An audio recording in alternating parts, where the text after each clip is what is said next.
अस्सलाम वालेकुम everyone, welcome back to Green Tech Solar Pakistan. यार ये जिस तरह क्लाइमेट चेंज के जो असरात हैं वो हमारी ज़िंदगी में आ गए हैं, जिस कदर टेम्परेचर इंक्रीज़ किया है इस दफ़ा, स्पेशली कराची की बात करें तो हर साल 3-3.5 डिग्री कह रहे हैं कि इंक्रीमेंट होएगा। 40 डिग्री का टेम्परेचर है, फील्स लाइक 55 है। इन हालात में सिर्फ इंसानों की प्रोडक्टिविटी ही कम हो रही है या और सोलर पैनल्स पे भी असरात पड़ रहे हैं, और ये होएगा क्या इन द फ्यूचर।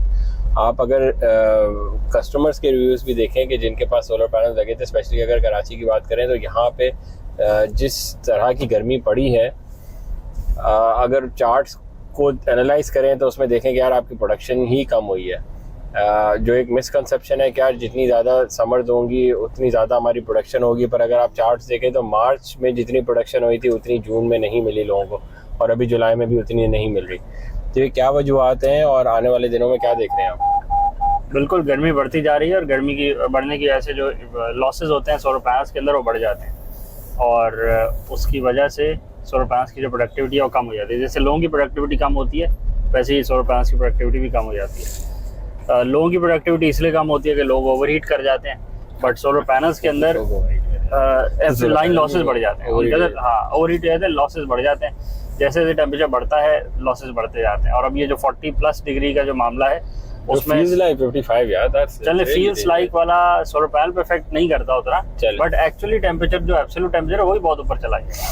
वो 45-46 तो वैसे भी जा रहा है नॉर्मल दिनों में, तो which is a very high temperature. वो तो मतलब सहरा वाला टेम्परेचर बनता जा रहा है।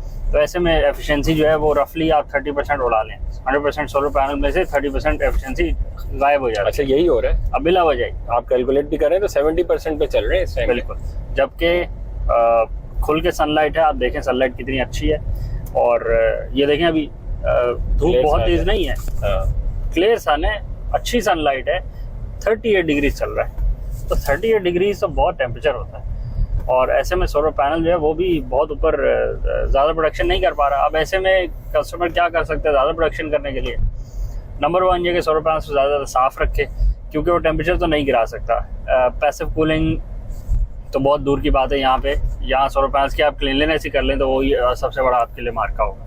तो आप सोलर पैनल्स की सफाई कर लें, क्योंकि जो जितनी गर्दो गुबार है, जितनी मिट्टी है, जितना सोलर पैनल्स में वॉकवेज ही नहीं बने हुए हैं, कोई सफाई का निज़ाम नहीं है। वैसे में सोलर पैनल साफ़ करने से आपका मसला काफ़ी हद तक हल हो जाता है। कूलिंग की तरफ आप जा नहीं सकते, क्योंकि आपका अगर कूलिंग कर सकते तो आप शहर ही ठंडा कर लेते। सारे तरफ पर काट दिए तो एटमॉस्फेयर में आपने एक माहौल बनाया हुआ गर्मी पैदा करने का। ये जो आपने काफ़ी हद तक बोला, उसमें असल वजह ये है कि अगर पैनल साफ भी नहीं होंगे और रेडियंस भी पूरी नहीं होगी तो 40-30% वो 30-40 एटलीस्ट अगर 70 ही आपने लेना है तो वो फिर पैनल्स क्लियर साफ हो। और फिर चलो ये देखिए, जो चीज़ें आपके हाथ में नहीं है उसको तो नहीं आप देख सकते ना, कि टेम्परेचर किसी तरह गिरा लूँ मैं, सन को बोलूँ और रेडियंस निकाल ले। आप यही कर सकते हैं कि अपने पैनल साफ कर लें, और बस। इससे ज़्यादा तो इसमें मेंटेनेंस भी नहीं, और इससे ज़्यादा आप कुछ कर भी नहीं सकते। एज ए 10 किलोवाट का फर्ज करें आपका घर का सिस्टम है, तो आप उसके लिए वो एक्टिव या पैसिव कूलिंग मैकेनिज्म आप नहीं लगाएंगे, नहीं वो तो अफोर्डेबिलिटी नहीं होगी आपकी, क्योंकि अभी तो आपने सिस्टम ही बड़ी मुश्किल से लगवाया है। या आप बोलेंगे यार जितने का मैंने कूलिंग सिस्टम लगवाना है उतने का मैं 6 किलोवाट और ऐड कर लेता हूँ। जब वो सारा 70% पे चलेगा तो फिर मेरा ये सारा मसला सॉल्व हो जाएगा। तो ऐसे में कस्टमर की भी प्रायोरिटी होती है। अच्छा, एक बात और देखें कि जब सिस्टम लगवा रहे हो तो फिर क्या करें, जब आप कोर्ट को पैसों पे नापना शुरू कर देते हैं तो उसमें होता यह है कि 10 किलोवाट की कोर्ट तो इसको भी कहते हैं कि जिसमें 10 किलोवाट का इन्वर्टर और 8 किलोवाट के पैनल लगे हुए, सही है। और 10 किलोवाट की कोर्ट उसको भी कहते हैं जिसमें 10 किलोवाट का इन्वर्टर हो और 11.5 किलोवाट के पैनल लगे हुए, 12 किलोवाट के पैनल लगे हुए। और देखने में जो पहली वाली कोर्ट है उसके पैसे कम होंगे और इसके ज़्यादा होंगे। तो जिसमें पहले ही पैनल 8 किलोवाट के लगे होंगे उसने प्रोड्यूस क्या करना है 6 किलोवाट से ज़्यादा, तो वो नहीं जा पाएगा। तो बाद में परेशानी से बेहतर है आप पहले ही कोशिश करें कि आप मैक्सिमम सोलर पैनल्स भी लगा लें, ताकि इस तरह की कंडीशन में भी आपको मैक्सिमम एनर्जी मिल सके। बिल्कुल ऐसे ही है। तो प्रोडक्शन पैनल से करनी है, लेकिन लोड को हैंडल इन्वर्टर में करना है। तो ऐसे नहीं हो सकता कि आप इन्वर्टर पे भी कॉम्प्रोमाइज़ कर लें या पैनल्स पे कॉम्प्रोमाइज़ कर लें। दोनों के अपने फंक्शंस हैं, दोनों में से कोई भी चीज़ कम लगवाएंगे तो वो उसका इफेक्ट आएगा। सोलर पैनल्स कम होंगे तो प्रोडक्शन कम होगी, इन्वर्टर छोटा होगा तो ओवरलोड होने के चांसेस ज़्यादा होंगे। बैटरी कम लगवा लेंगे तो फॉल्ट मोड पे चली जाएगी बैटरी, या फिर जब डिस्चार्ज टाइम आपको चाहिए होगा तब डिस्चार्ज फुली नहीं हो रहा होगा, या फिर रेट ऑफ डिस्चार्ज में फ़र्क आएगा, या फिर ट्रिप होता रहेगा सिस्टम। तो कहीं भी कॉम्प्रोमाइज़ नहीं कर सकते, कहीं भी कंपैटिबिलिटी पे भी फ़र्क नहीं ला सकते, क्योंकि सारे फ़र्क की वजह से सिस्टम फेल हो जाता है। आप सोचते रहेंगे मैं बैटरी के बगैर सिस्टम चला लेता हूँ, मैं कम सोलर पैनल लगवा के सिस्टम को ऑन तो करवा लेता हूँ, वो चीज़ें धक्का स्टार्ट होती हैं, फिर वो काफ़ी टाइम। अच्छा, इसको थोड़ा सा और एक्सप्लेन कर सकते हैं? बहुत सारे लोग ये कहते हैं कि यार हम बैटरी अभी ना लगवाएं और इसके बगैर ही हम ऑन कर लें और फिर हम बाद में देखी जाएगी क्या करना है हमें। तो ऐसे सिस्टम्स चल जाते हैं, रिलायबल होते हैं, हिकअप फ्री होते हैं, या फिर इश्यूज आते हैं? ये वही बैटरी कितनी एक तरह से important है? ऑन ग्रिड सिस्टम ही हो गया ना ये, कि जिसमें आपके पास बस दो ही सोर्सेज हैं, एक सोलर है, एक इलेक्ट्रिक या वापडा है। तो जिसमें अगर के इलेक्ट्रिक या वापडा ज़रा सी भी उसमें हिकअप आई या उसमें ज़रा सा भी फॉल्ट आया, या लोड शेडिंग हो गई या मेंटेनेंस हो गई लाइन पे, तो आपका इन्वर्टर बंद हो जाएगा। वही इतनी सी बात है। तो आपने एक तरह से ऑन ग्रिड सिस्टम लगवाया, बट पैसे ऑफ ग्रिड इन्वर्टर के दे दिए आपने, और आपने उसको फुली यूटिलाइज ही नहीं किया। तो नुकसान किसका होगा? आप ही का होगा।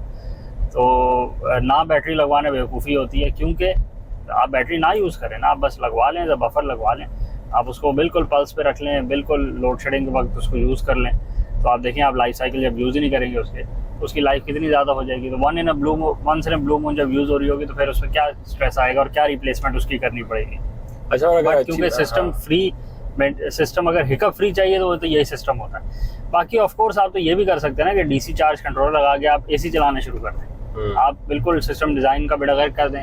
आप बोलें बस मैंने 4 सोलर पैनल लगाने हैं, एक चार्ज कंट्रोलर लगाना है, एक आगे बैटरी लगानी है, और उसमें मैंने 4 फ्रिज चलाने हैं। आप ऐसी बात भी कर सकते हैं। तो वो फिर परेशानी से आप जान नहीं छुटती आपकी, वो सिस्टम मसला करते ही हैं, कहीं ना कहीं वो प्रॉब्लम क्रिएट करते ही हैं।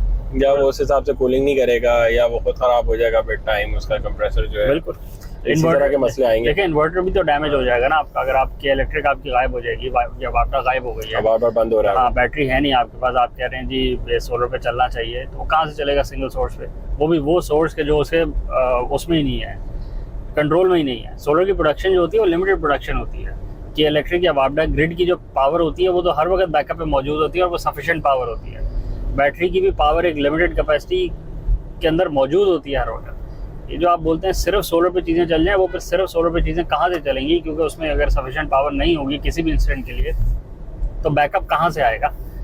तो समझने की बात है, छोटी सी चीज़ है, और वन टाइम कॉस्ट होती है। जहाँ इतना बड़ा सिस्टम लगवा रहे हैं वो बैटरी तो कम से कम लगवाएं। नहीं अफोर्ड करते लिथियम आयन, तो दो ही ऑप्शन है, या तो पैसे सेव कर लें या फिर पानी वाली लगवा लें, टॉल्टी प्लेट लगवा लें, उसमें बजट और आपका ज़्यादा आसानी से आप कवर कर लेते हैं उसको, क्योंकि उसकी कॉस्ट कम होती है। बट करवाना तो कंप्लीट सिस्टम ही चाहिए, क्योंकि इन द लॉन्ग रन वही वाली बात है, आज छोड़ देंगे तो फिर 3 महीने बाद लगवा रहे हो। अच्छा, वीडियो अगर आप करें, बिल्कुल चैनल को लाइक करें, सब्सक्राइब करें, ज़्यादा शेयर करें, कमेंट से बताएं आपके यहाँ कितनी गर्मी पड़ रही है और आपके सोलर पैनल्स पर कितनी डिग्रेडेशन आई है इस गर्मी की वजह से, और कितनी प्रोडक्शन में कमी आई है, या अगर प्रोडक्शन में आपकी कमी नहीं आई तो उसकी क्या वजह है। क्योंकि बहुत सारे एरियाज़ में 32-35 डिग्रीज ही टेम्परेचर चल रहा है, इवन दो कि गर्मियाँ चल रही हैं पाकिस्तान में, बट क्योंकि उनके रीजन ऐसे हैं तो वहाँ पर टेम्परेचर कम नहीं हुआ, ज़्यादा नहीं हुआ।